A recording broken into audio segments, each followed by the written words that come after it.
এটা মন্দিৰৰ ওপৰত আক্ৰমণ কৰা হৈছে এটা মন্দিৰক এনেদৰে ভাঙি চুৰমাৰ কৰিছে এইসকল ইছলাম ধৰ্মী লোকে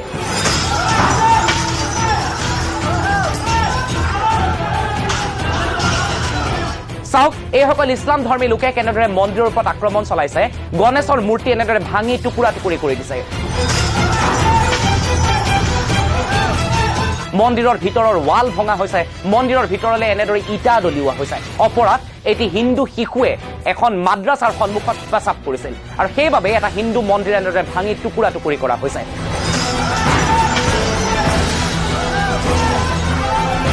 মুখত আল্লাহু আকবৰ ধ্বনি আৰু তাৰ পিছতে এনেদৰে হিন্দু মন্দিৰ এটা ভাঙি টুকুৰা টুকুৰি কৰিছে এই ঘটনা সংঘটিত হৈছে ভাৰতৰ চুবুৰীয়া দেশ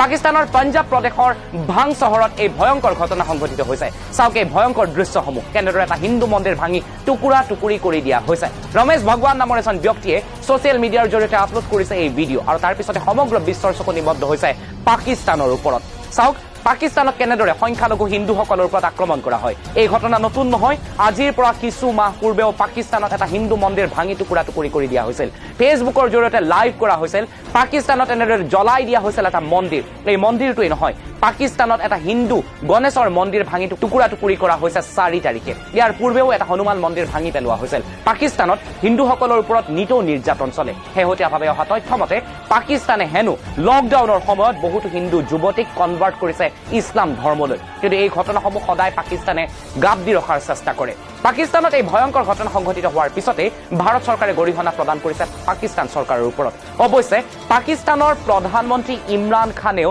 এই ঘটনাক গৰিহণা প্ৰদান কৰিছে পাকিস্তানৰ প্ৰধানমন্ত্ৰী অৱশ্যে ইয়াৰ পূৰ্বেও বিভিন্নবাৰ গৰিহণা প্ৰদান কৰিছে সেইসকল কট্টৰবাদী মুছলমানক যিসকলে পাকিস্তানত সংখ্যালঘু হিন্দুসকলৰ মন্দিৰ ভাঙি টুকুৰা টুকুৰি কৰে কিন্তু তেওঁৰ গৰিহণা কেৱল গৰিহণা হৈয়ে থাকে